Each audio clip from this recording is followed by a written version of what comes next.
Welcome to the Virtual Memories Show. I'm your host, Gil Roth, and we're here to preserve and promote culture in this benighted age, one weekly conversation at a time. You can find and subscribe to this podcast via Apple Podcasts, YouTube, Spotify, and a whole bunch of other venues. Just visit our site, vmspod.com, to find more information, as well as our RSS feed, which you can plug into any podcatcher so you never miss an episode of the Virtual Memories Show. You can also follow me on Blue Sky, Instagram, and YouTube, where I go by vmspod, and subscribe to my semi-weekly newsletter at buttondown.com/vmspod. Well, I am just wrapping up all the preparation for my annual pharma conference, and will head down to Maryland tomorrow morning to go host that. The government shutdown has not ended, so I have lost 3 of the speakers that I had lined up for this event. But I managed to fill those gaps with some last-minute flexibility and tap dancing lessons and such. But now I just have to trust that the venue's AV works and that everyone shows up in the right place at the right time. I also have to write up questions for 2 of the kind of new speakers, since we're now doing a couple of chat/Q&A type things. But once it's over, I can, I hope, get back to my standard anxiety and dread instead of the hypercharged stuff I've been going through for a while. Well, anxiety and dread are actually perfect topics for today's conversation. So let's get to this week's show. My guest this time is the political cartoonist Tom Tomorrow, who is also Dan Perkins. I'm going to interchange Dan and Tom, probably go with Dan more than Tom, frankly. But Tom Tomorrow has a Kickstarter going for a new comics collection that presently has about 3 weeks left. And that is, well, that would end October 30th, 2025 for you time travelers out there. So if you're listening to it before then, go check out this Kickstarter. The new book he is crowdfunding is Our Long National Nightmare, which collects the past 5+ years of the weekly This Modern World comic strip.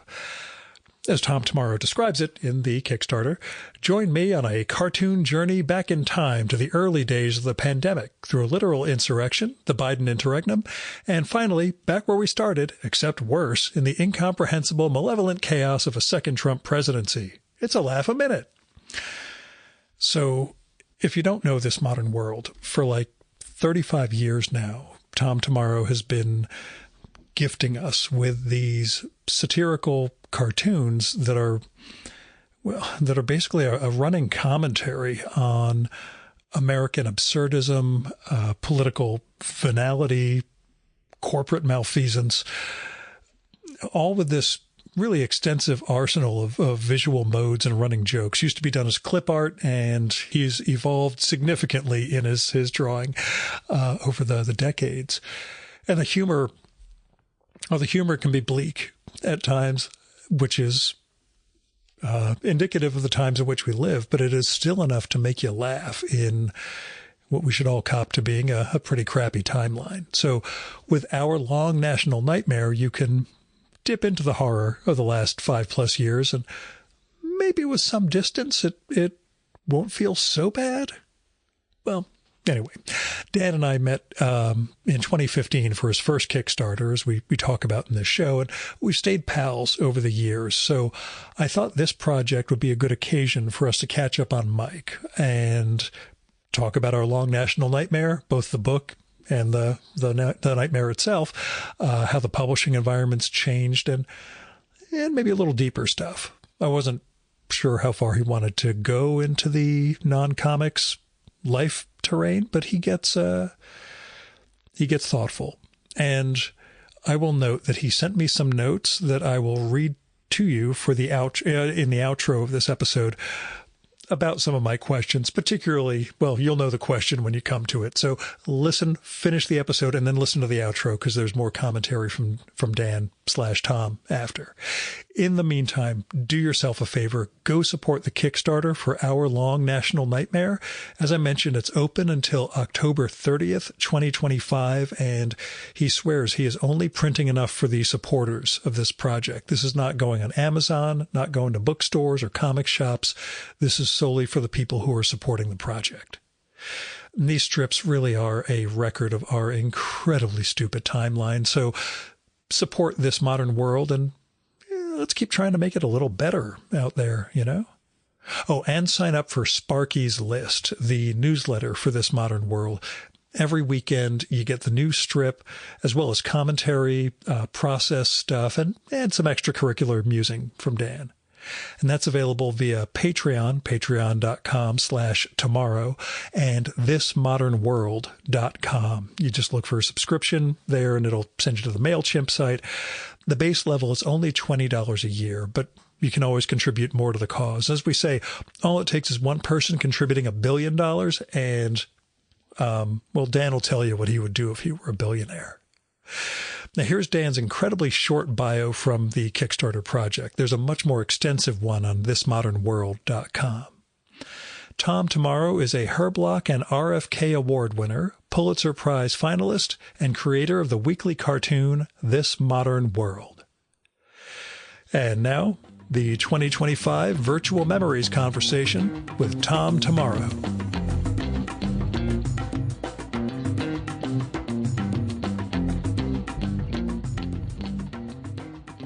So we met 10 years ago at your last Kickstarter. I think it was 2015.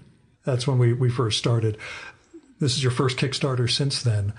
How's it going? And what's the process like, and how's it changed? I would say it's going pretty well. The initial goal was set at $35,000, which basically covered printing and costs and made sure the book would exist, and then maybe I make a small profit on that. And we blew through that in 3.5 hours. So that seems like a good sign.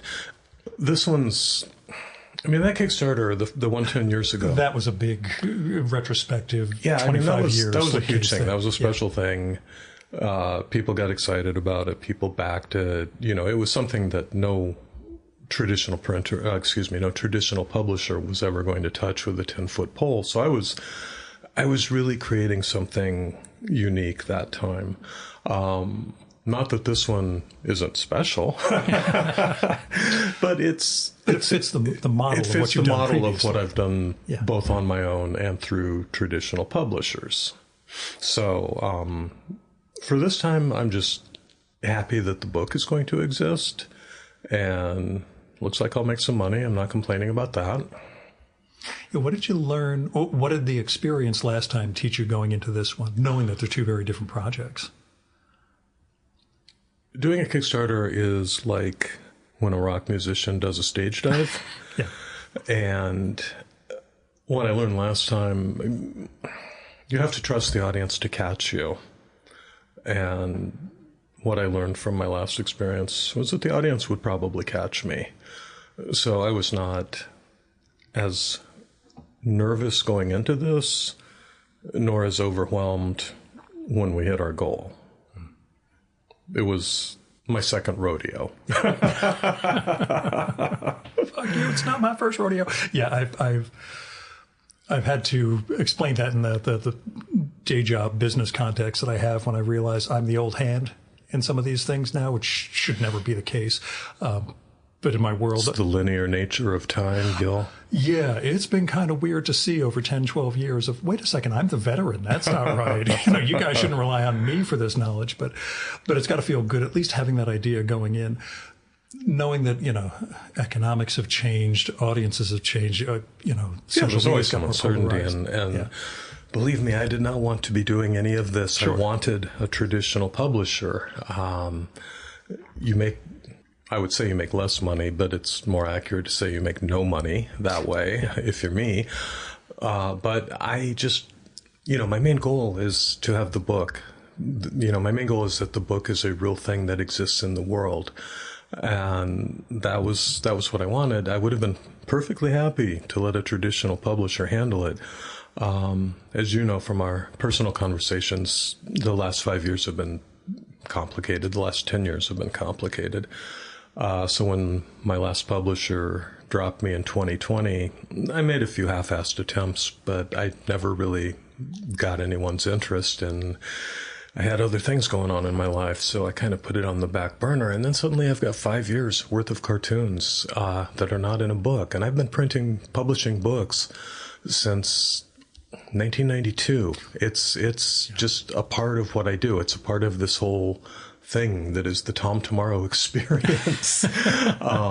Usually every 2 to 3 years, on average. And so when I had 5 years of material and no book collecting it, I just decided I had to do it myself, which I did not want to do. Yeah, did I mention that? You stressed this, but and stressed is the appropriate term.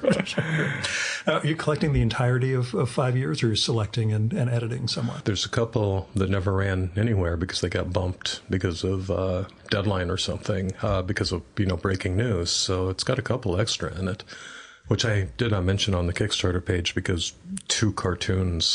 two unpublished cartoons is not the most stunning selling point I've ever heard, but it'll be a nice bonus. Previously unpublished material, it's always a selling point. Yeah. What else is going into the book besides the strips themselves? Blood, sweat, and tears. Good. Okay. I wasn't sure if you had lots of tears. Director's commentary or other notes going into. No, I wrote an introduction for it, of course, and there's just been all the design work and what have you. But I am trying to, when you're doing it yourself, when you're doing it as a Kickstarter, you can kind of go down a rabbit hole of extra things you could do. There was one book I published. It was more or less self-published. It was through Topodico, that I went crazy and I did a complete index on every cartoon in it. Yeah. And I just, the linear nature of time. I don't have the energy for that or the time. Once I decided to do this, part of, we are under the clock here because once the Kickstarter is running, once you get that money, you need to get it out of your bank account into the printer in the same tax year, or else you really get fucked on taxes. So once I got serious about this and decided, okay, we're going to do it this year, then we had to get the layout wrapped up and get it ready to go. Mm-hmm.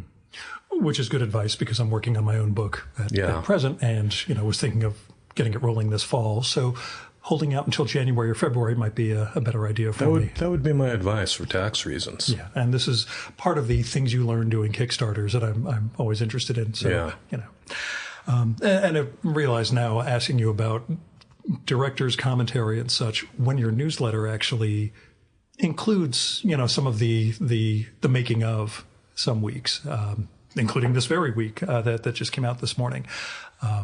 So dumb question on my part because, you already sort of produce that commentary on a running basis. But how's the newsletter function along those lines then in terms of giving you an idea of this is where my audience, how much is that representative, I guess, of your audience in terms of what the newsletter readership looks like? The newsletter has a healthy subscriber base, but I wish it were about twice as big as it is. But it does provide, at this point, it provides at least half, maybe a plurality of my income. So it's a major table leg to my, if my career is a three-legged stool, the newsletter is certainly one of those legs. Of course, if it's a stool and one leg is bigger than the others, I was going to say the hypertrophied leg and the other two are skinny. So the stool is kind of warped and tilted, and you try to sit on it and you fall off, and that actually is a pretty good metaphor for my career. But I keep going. You mentioned the holding on to the big leg for dear life. That's part of it. I keep going. I keep trying to sit on that stool. So, the newsletter's been great. The newsletter has sustained me through through all the changes of the media landscape and all the lost income of papers dropping me or going out of business or whatever. And the people who subscribe to my newsletter, I mean, if someone out there is listening to this and enjoys reading my cartoons, it's in a very real sense, the reason I am still doing those cartoons is because I have this newsletter audience. So I'm nothing but grateful. Yeah. How far back does it date? Do you remember when you started it? I think around 2013, 2014. Yeah, makes sense. It just puts me in mind of all of these journalists now looking to start their own Substacks, newsletters, etc. I mean, and, this thing goes so far back. There weren't newsletters. There was no Patreon. That's what I was thinking. There was no predate Substack. A lot of this stuff. The main, and so I've got it on different platforms. You can get it through MailChimp. You can get it through Patreon.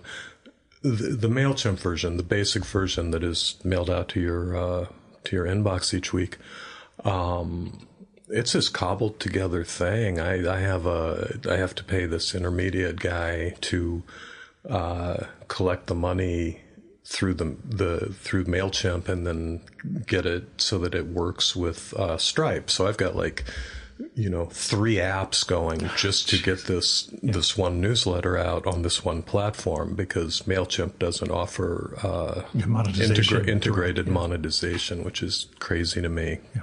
I mean, maybe it didn't make sense 15 years ago, but given that Substack exists, it's probably one of those architecture things where they can't go back into the original model to fix it. It's crazy. They are just leaving money on the table. Yeah. Yeah, it's. I'd say you could, very easily fix all this by, going to a neo-Nazi platform and just doing that bargain with the devil. There's a lot of ways to fix it. I could very easily fix it by retiring. If we make this Kickstarter really successful, that's the. If I made $1 billion on this Kickstarter, I promise to be the world's best billionaire. That's been the bar is low. Yeah, easily. But that's when we look at the world we live in nowadays and the sheer weirdness of these people, the more money and the way inequality, spreads worse and worse, but the sheer weirdness of them and the idea that these guys seem to be all group texting together in ways that get stranger and stranger, like Peter Thiel and his Antichrist business and all that stuff. I was just about to say, what the fuck? There's a great article just came out last week from the wife of this week's guest, Kayla E. Her wife, Laura, just put out this thing in Wired. There's a long read about Thiel and the Antichrist stuff that goes back into some very, very strange territory.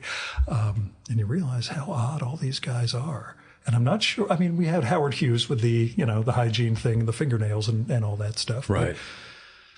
It just seems they're getting more and more extreme in their strangeness, which I assume is all just fear of death. But I mean, there's a famous tweet or social media post that having that kind of money leaves you with the cognitive impairment of having been kicked in the head by a horse. Because you just are so disconnected from reality and so surrounded by people enabling your every desire. Yeah. You remember when the Zappos guy died, the one who got the Amazon buyout and all this, and there's all these investigations afterwards, and apparently same thing. Everybody was just enabling because they wanted a piece of the money, and the only person who told him, no, you're insane and things are going off the wall, was Jewel, the singer, who was a friend of his and had enough of her own money she could say, Tony, you're losing your mind here. This is not good. And he ends up, I don't know, dying on whippets in a candle-filled pool shed or something, which, when you talk about it, sounds kind of funny in its way. Gil. I know. I'm in a pretty bleak mood. He said it, not me. So I guess the bigger question, we talk about social media, your job of political commentary and comics and all. So we're done here. Thanks, everyone. Thanks for listening. To me, the big question is just how do you function? Oh, fuck. I mean, I'm glad you're producing the comic regularly. Oh, it's not great. Yeah.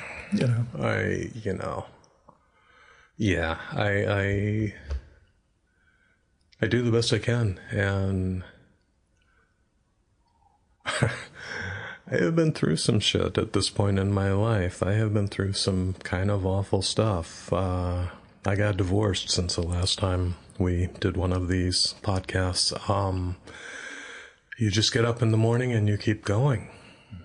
but I do not love it. The keep going involves turning on MSNBC and everything else. You know, like normal people, civilians can like turn it off, spend a day or two, like, you know, it's there, but you don't have to be immersed in it. My job is kind of like being a sewage system worker. You know, I pull on the high boots and I climb down into the sewer every day. That's what I do. I spent 25 hours offline for Yom Kippur. And that sounds lovely. I was debilitated because I stupidly got COVID and flu vaccines immediately before starting the fast. And so I got to dehydration, caffeine withdrawal, and vaccine. So did you have visions? Or No. I do well when I don't get vaccinated right before this. I do get into some pretty interesting states. This time it was just debilitating pain and it was one of those, okay, I did this to myself. That's fine. I'll wait until blah, blah, blah. And I'll find out if the Yankees won, and I'll check this, that, and the other. But being offline, it does feel good, you know, but I understand for you and what you do that you have to have that sense of, you have to be engaged in this stuff and try to figure out, you know, what can become a narrative. Yeah, I have to. I'm like a magpie looking for shiny threads to incorporate into a nest, you know? Mm-hmm. Barring, you know, breaking news type things, when do you know you have it for a week?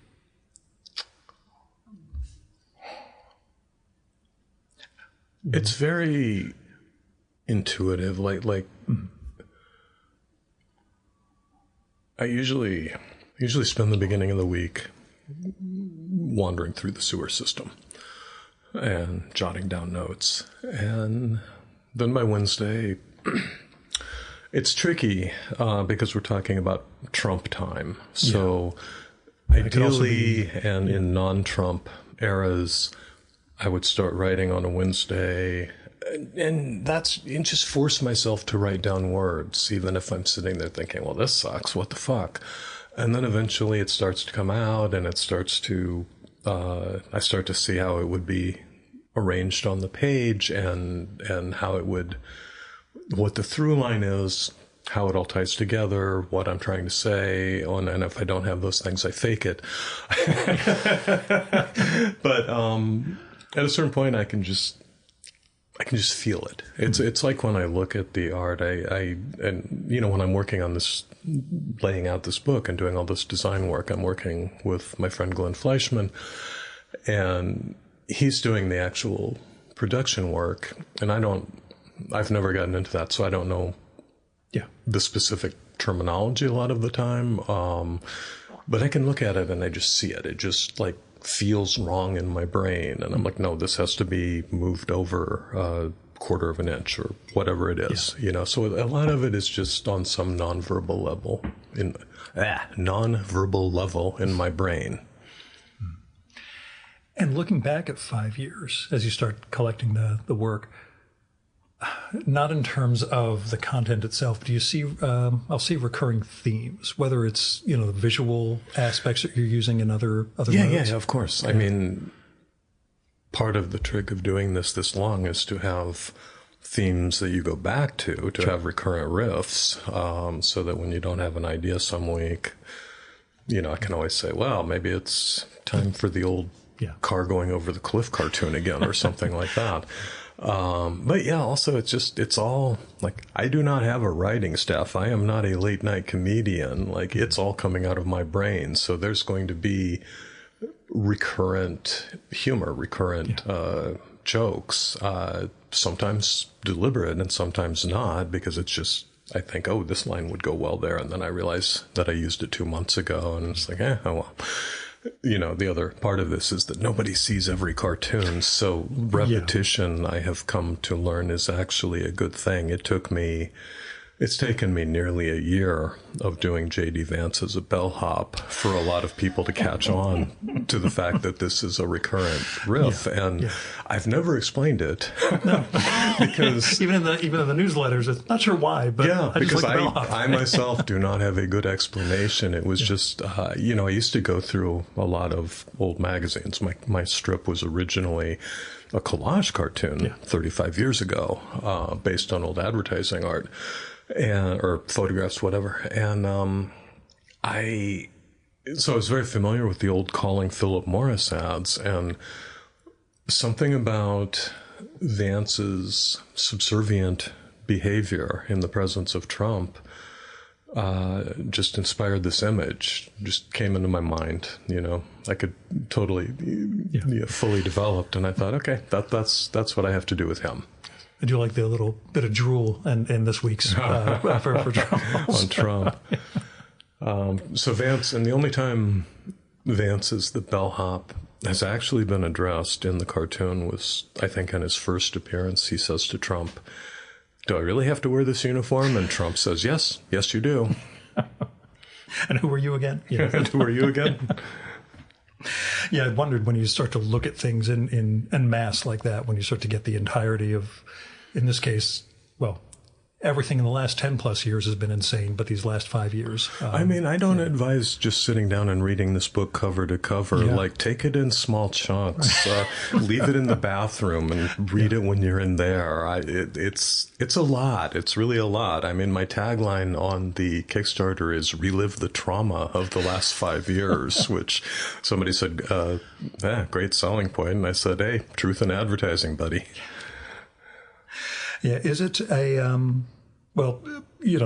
much of it is the social media driven aspect of, I've got to have a persona up here and I'm going to be the guy who's really blunt about X, Y, and Z, and how much is, authentic Tom Tomorrow, I guess. And wait, what is the question? In terms of the truth in advertising mentality and mode, I have never really thought in terms of creating my brand online. My online persona is not 100% my real life persona, because I don't put everything going on in my life online, but I put a lot of it online. The audience there was very supportive when I was going through the really hard stuff several years back. So it's kind of just me, or at least an idealized version of me who is a little more patient and kind than real life me, I think. Yeah, I can attest to that, yeah. Oh, dear. You want to elaborate on that, I kid. I just have to bust your balls at some point, given that, you're one of the guests I've maintained relationships with for, again, 10 years now, which is nuts. Yeah. I will say last time around, the stretch goals, when you hit that real big max, was to hold a big party up at the Mark Twain house. And I don't know if you've been considering significant stretch goals. That's kind of a huge one. But that was a big one. That cost some money. Yeah. Well, probably, I have friends who run this little Italian bistro / sort of bookstore called Solo Luna. Yeah, you've been doing events there, right? Which I was doing some events there in the spring, and I could probably hold a little party there. Haven't really thought it through. Again, not knowing what the Kickstarter is actually going to lead to. But if I become a billionaire, which is, the top stretch goal. Yes, of course. Then, I will certainly throw a big party. I'll rent out, I don't know, the Empire State Building. We've got the Shard over in Hudson Yards, that triangle that overlooks stuff. And again, it only takes one person to buy in to get you to that level. It's right. I just need George Soros to back me. There we go. Since we know he's secretly paying both of us. Since he's our patron saint. I think we brought it up last time, and I can't remember now if we did or didn't, but working on any, or considering, sort of long form project? People always ask this, and I just don't think it's where my talents lie. I wondered about that, whether you'd feel that this mode would fit that, or if you'd have to learn a different style. I would absolutely have to learn a different style, and it's also just a matter of hours in the day. I'm kind of locked in to hitting this deadline every week, and I know people do it. My God, Bill Griffith does a daily strip. How Bill Griffith managed to keep the daily strip going and now put out 4 or 5 books. So I am just not on that level. Let's just say the amount of time the weekly strip takes, I just feel kind of creatively sapped by the end of it. But it's also because the stuff I'm dealing with is so depressing. Like I'm not going to lie, it takes a toll, So when I get the work out, I just want to go out in the world or veg out in front of the TV or whatever it is. Yeah, what does bring you joy? I know, it's a tough question. That's a hard question, and an important one, though. It's one I've been grappling with since the divorce. Yeah. I kind of got pushed off a cliff, and I haven't quite figured that out. I mean, spending time with my son, or with friends, but other than that, this is a very sad answer, Gil. Jesus Christ, you backed me into a corner. No, we've known each other for 10 years, so I feel it's okay to ask you this on mic for the general public. Sure. That makes total sense to me. Yeah. But yeah, you did just diss Felix, your cat, in the process. Sorry, Felix. I forget Felix. Felix brings me great joy every day. And just... I doing the work is very hard, but seeing the work in the world and seeing it appreciated is a constant. Joy sounds like a strong word, but it is a constant source of life satisfaction. Mm-hmm. Like I've built up this thing in the world, We've sort of talked about when I thought I was dying and turned out not to be dying, except the way we're all dying. And there was that sense that this show is what'll survive me. Right. And I felt okay with that. And there was that sense of, again, I didn't make a living doing this and didn't make it my career, but still that sense of you've accomplished something. And that motivation is why I want to get another book out. Mm-hmm. The books are, even if it's just a run of 2,000 or 3,000, the books will last in the world in a way that things on the internet will not. Yeah. That's why I was glad to support this thing. Did you have a over-under on how long you thought it was going to take to hit your goal? I didn't really think about it, but I figured a few days. Mm. And last time around, you had the great Pearl Jam guitar goal as one of those big stretch things. Is a very different.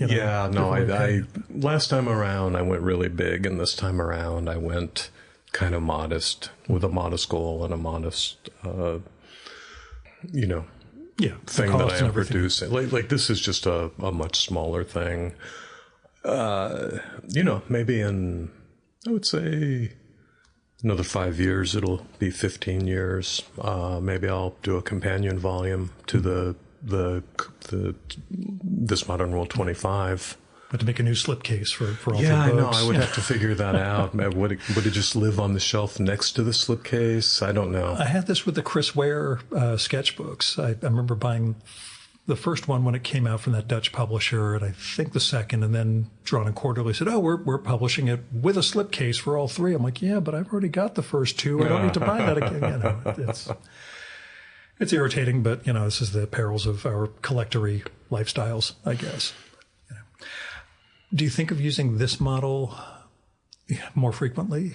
If another publisher doesn't arise, doing a new book every 2 years or 3 years down the line, given how this one comes together? I could see this if it were necessary. Yeah, I mean, last time around, which, as we keep saying, was special. A much bigger showing, but last time around got me my last publisher until they had a lot of shakeups, and someone there told me that they were pivoting to content they could sell to Netflix, which I don't know how well that has worked out for them because I stopped paying attention because it's not my problem. But apparently they did not think This Modern World would be a good Netflix property.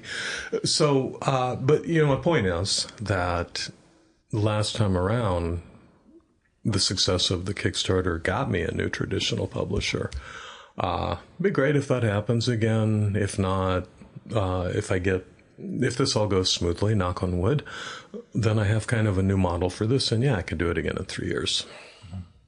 Yeah, I just, again, have no idea how how artists with a base like this, how you use that effectively to keep moving forward, given how traditional media in a whole lot of ways has fallen apart, or like you say, keeps coming up with variations of pivot to video.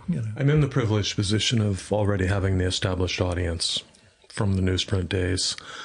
And so setting up the newsletter and doing things like this, I have an audience in place to sustain me. I think it would be a lot harder if I were just starting out today. I didn't realize, I didn't understand it at the time, but I hit at a very lucky moment when the alt weeklies were thriving, and they were, there was one in every city, and a lot of them were running my cartoon. Like that was a really good moment to be doing what I did. There are aspects of the golden age that we just didn't glom onto, or that we thought, well, this is how it should be. This is the way it's supposed to go. And then private equity comes in and destroys everything. Yeah. So you've been in New York for 8 years. 8 years. And why did I move to New York? Well, we talk about life changes, et cetera, but, do you consider yourself a New Yorker? Yeah, well, this is my third go-round in the city. I lived in Williamsburg, Brooklyn in 1981. I lived in the house that Henry Miller grew up in on 662 Driggs Avenue. That I only lasted a couple of years because I was young and working minimum wage jobs and so poor when I gave up and moved back to Iowa. I think I'd lost about 50 pounds. And then I lived here again when my ex-wife was in grad school for at least 5 or 6 years. So this is my third time in New York. And cumulatively, if you add up all those years, I've moved a lot in my life. So this is now... I have lived in New York City longer than I have lived anywhere, cumulatively. So yeah, I'm if I'm not a New Yorker at this point, I don't know what I am. What has this go-round taught you about the city, knowing that you were figuring out your life as you were falling into this place? Well, I will admit that my previous 2 times here, like the second time I had come here after 15 years in San Francisco, pre-tech, lovely progressive place with what I considered perfect year-round weather. So when I moved to New York City that time, I was always kind of uncomfortable in my skin. Like it was too hot in the summer. It was too cold in the winter. I never quite embraced it. Then we had a kid, and my ex got the job up in New Haven, and we moved up there, and I had a long stretch of being effectively a suburban homeowner. That's where you visited me that time. And when I moved back, New Year's weekend, 2018, my life had completely collapsed a month before. I hadn't seen any of it coming. In fairness, there were things going on that I didn't know about. Right. Yeah. We'll speak no more of that. But it was all kind of a brutal shock. And so within the course of a month or 6 weeks, suddenly I am, after 19 years of marriage, after 24 years of partnership, suddenly I'm living alone in New York City. And the thing is, the city embraced me, or I embraced the city. The weekend I moved in was the coldest day of the winter that year, maybe of several winters. It was just absolutely freezing out. And I didn't care. It felt like home. It felt like home, and I needed it to feel like home, so maybe that's why it did. But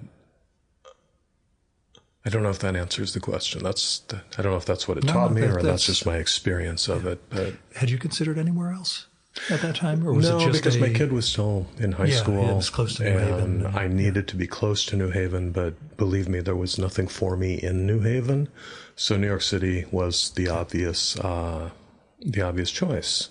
Thank God you didn't pick Boston, because I'd never see you. Because even though I have to do business up there periodically, I get out as fast as I can. So. I knew the city, and it was familiar to me.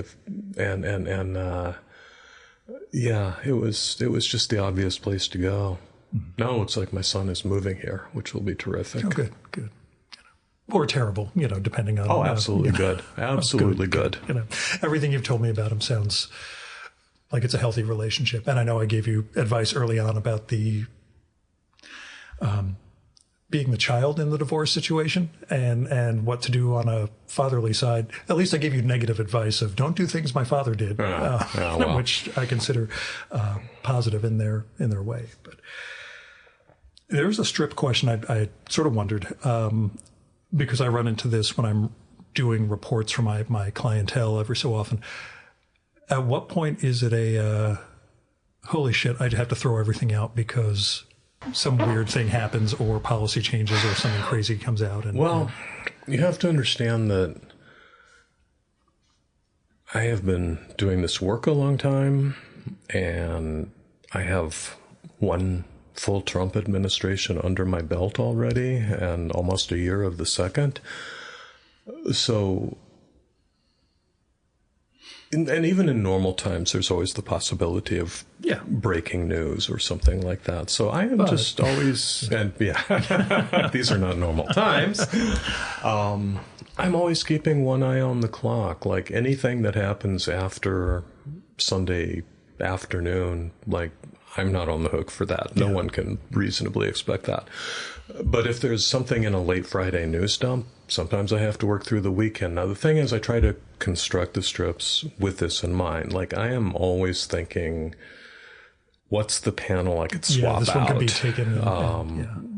Even this one that you just saw in the newsletter today, it has one of those, I don't know what Scott McCloud would call them, but those tiny little after panels that I use. Well, Mort Walker's Lexicon of Comics just got reissued by New York Review Comics, so that might have a description of what that is. Some goofy term he used. I call them the after panel. Yeah. And this cartoon didn't even need that, but I stuck it in there I wrote 2 lines of dialogue, and the joke in that is somebody's mentioning the shutdown, and Trump is so out of it. He's just been talking about the shutdown for 6 panels and goes, shutdown? Why didn't anyone tell me? But I wrote it so that I could either say whatever the cartoon actually says right now, or, sir, the shutdown is over. Just something in there a lot. I feel like a lot of what I'm doing these days is just gesturing toward, yes, I heard about the news. Now, I think the last one that I had to just rewrite entirely was the assassination attempt on Trump. Mm-hmm. Though I was working on other things during the Charlie Kirk murder, and then I had to dump that and start over. But and I'd like to say, I can always go back and use those ideas, but things change so quickly that if I don't use an idea the week I write it, I might be able to pull out a joke or a panel or salvage part of it, but it's a lot of rewriting. Yeah. And this is really stressful. Like the holidays are coming up, and I'm thinking I'm just going to run some evergreen, something that has run before, because I just, I cannot work ahead. It makes it. There's nothing to be. There's nothing predictable.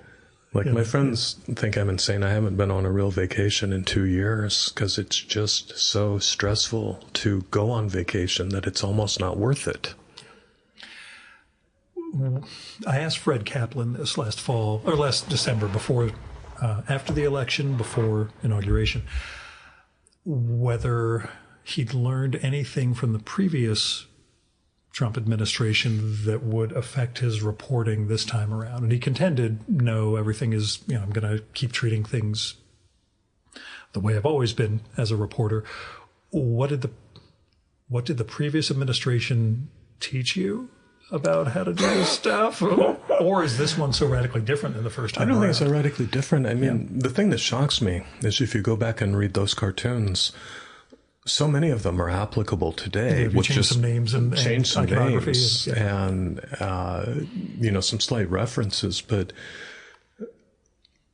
and I go back and forth because I do think he looks worse and worse, but he has been crazy and impulsive and bizarrely inarticulate as long as he's been in this political career. And at a certain point, like I was reading one old one the other day from the first term, and I had him saying, I am very smart with my thinking brain, and me think good thing, just trying to play up like when he said the other day, what was it? Only good will happen. What did he say? Yeah, I forget the weird phrasing. The weird phrasing. But I can't do that in the cartoon, or else you think I have a wall of text now. It would literally be nothing but text. So I sort of present guy below. I sort of present Trump speaking in almost more normally, because I can't constantly be throwing in many people are saying, and that is just what I have heard, and all of these other. Man came up to me crying. I mean, he has so many of these little verbal tics. They're like 75% of his speech. So I just try to capture the feel of it without going too deep into that. My favorite line coming out of his mouth that I've written was just a middle panel of one cartoon. He said, words are just noises that you make with your mouth. They don't have to mean anything. Well, maybe you did some deconstructive studying. It's a way Ron Rosenbaum wrote about Bush Jr. when the 2000 election happened, and Rove and all those guys started trying to determine what intention was and wasn't. And Ron wrote a piece about how, hey, maybe when we were at Yale, George was actually taking a bunch of those literary deconstruction classes here and figuring out the nature of reality, when we thought he was just some knucklehead in Skull and Bones. But I did a cartoon about Bush where he was actually a deep plant, and it showed him in his college days with Karl Rove and Dick Cheney, and they're all hippies saying, okay, dudes, here's the plan. We're going to go deep undercover into the Republican Party, and then we're just going to destroy it from within. Yeah, I could start going deeper into this stuff, but with my day job, that might jeopardize some of my effectiveness. But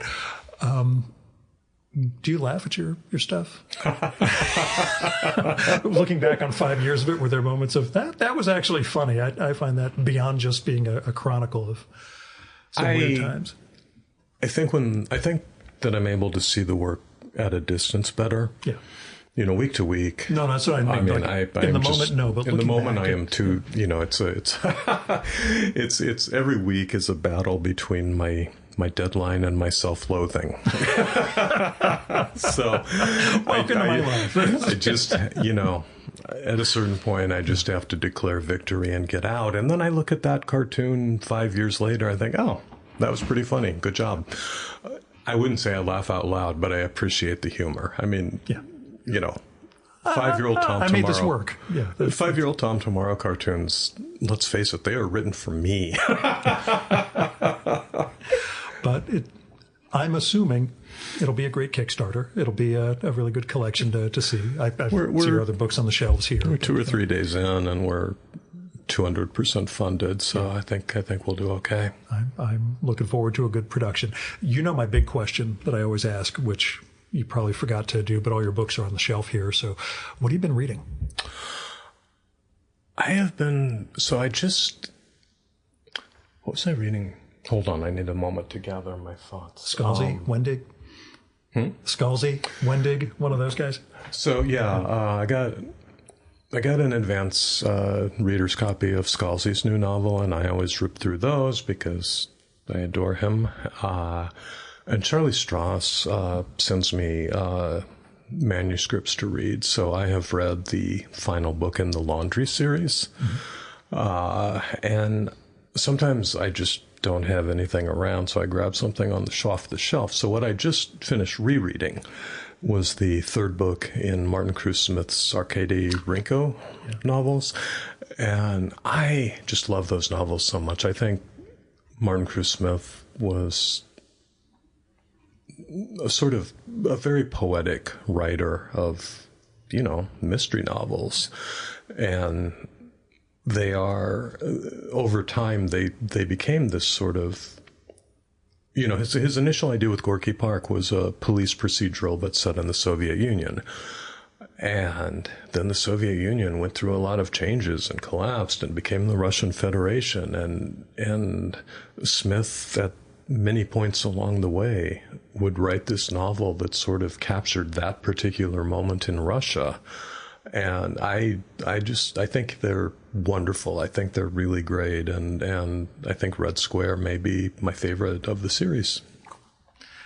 I was going to say, when you talk about comic strips getting invalidated on the fly, when things change, I could imagine trying to write a novel of Soviet Union or Russia, etc. Well, he sets them at very specific moments in time, and you have to, because 2 years later it's the actually the entire model is gone. That happened at this moment. Yeah. In fact, Red Square ends with the shelling or outside the Russian White House, the collapse of the government. That's the moment that he closes the book and wraps up his little mystery. Also, I will say, his characters conveniently run into each other a lot, but that Moscow, happens. If you go back and read Raymond Chandler, there were like 5 guys in Los Angeles, and they were always running into each other. The book I just started is called The Ministry of Time by Kellyanne Bradley. Is that what that says? Yeah, I think so. Which is it's lovely. We're not being dismissive of a female writer. It's written in cursive, which we're still able to read, but we're old men, so we can't read it that well. And neither of us has our reading glasses on. So apologies if I mispronounce that. But this is great stuff. I'm only like 20 pages in, but this is so far. Yes, there it is. Kellyanne Bradley. This is it's just a fabulous book. Even being 20 pages in, I would already recommend it. So if we were trying to come up with a stretch goal, and it did involve a tattoo like last time. I am not doing another stretch goal tattoo. I'm just saying, if you had ideas for another one, what would you get? I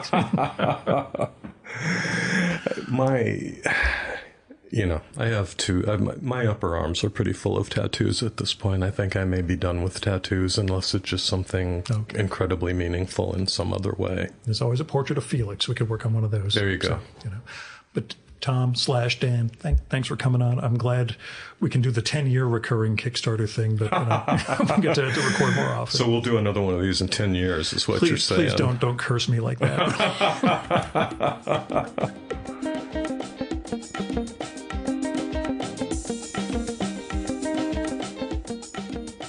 And that was Tom Tomorrow. Go support Our Long National Nightmare on Kickstarter through October 30th, 2025, and go sign up for his weekly newsletter, Sparky's List, via patreon.com/tomorrow or thismodernworld.com. Dan's also pretty active on Blue Sky as Tom Tomorrow, all one word, less so on Instagram as Real Tom Tomorrow, but go check that feed out too. I'll have links to that stuff as well as his merch stores and sites like Daily Costs and Tiny View, where you can go read This Modern World every week. But really, support the Kickstarter and subscribe to Sparky's List. You won't be sorry. Oh, and as I mentioned, he did write me after we did this to let me know how unfair it was that I asked him about what brings him joy. On Blue Sky first, he noted, Gil asked a very reasonable podcast question, what brings me joy? And oof, that is a tough one for a divorced political cartoonist who spends way too much time thinking about the horrors. Then he wrote me directly with a couple of thoughts. He writes, my dad was a medical photographer and cameras have always been part of my life. But maybe in the way that something can be too familiar, I lost interest, fell out of it for a long time. I finally splurged on a new mirrorless last summer, and in conjunction with my official press pass from the city of New York, I've had a couple of great days shooting. Last summer, I spent a day roaming the parade route for the Mermaid Parade, and more recently was able to get some good shots during a Zoran Mamdani Bernie rally. There's just a moment when I'm wrapped up in all that, and all I'm thinking about is what's in front of me and how to capture the right framing and the right angle that I really get lost in. In a similar vein, noodling on the guitar brings joy, gives me a moment to lose myself in something other than the horrors. Then he wrote, one more joyful thing, because I am a joyful person, damn it. New York City brings me enormous joy, when it is not driving me crazy. The constant sense of energy and vitality, the small moments of serendipity, the absurdity of this many people living in this small a space and somehow mostly making it work.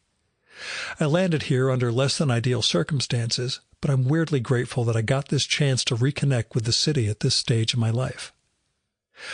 So, there's that.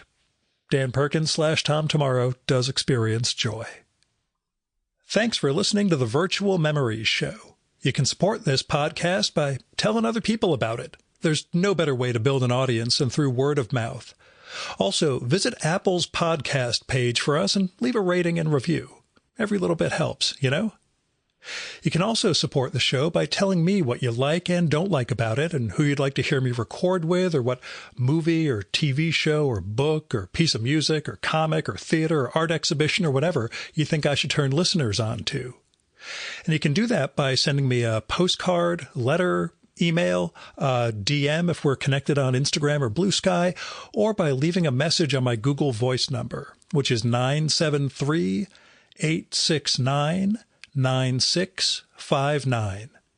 Messages can be up to 3 minutes long. It'll cut you off after that, so call back and leave another message if you do.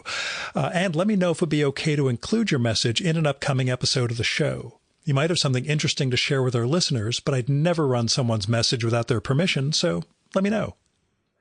Now, if you've got money to spare, I appreciate it, but don't give it to me. I've got a day job that pays the bills. You should give to individuals and institutions in need. You can find people through GoFundMe, Patreon, Kickstarter, Crowdfunder, Indiegogo, all those crowdfunding platforms, where you'll find people who really need help just trying to make ends meet or get an artistic project going, covering medical bills or car payments or veterinary bills, and just a few dollars from you might make a real difference in their lives. Now, when it comes to institutions, I give to my local food bank and World Central Kitchen every month, but there are a lot of other things you can give to. The Poor People's Campaign, Freedom Funds, Election Funds, Planned Parenthood, and Women's Choice. There's a lot of things you can do with your money to try to help build a better world, so I hope you'll give. Now, our music for this episode is Fella by Hal Mayforth, used with permission from the artist.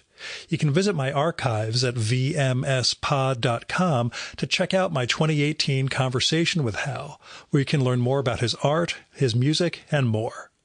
And you can follow Hal on SoundCloud at soundcloud.com/Mayforth.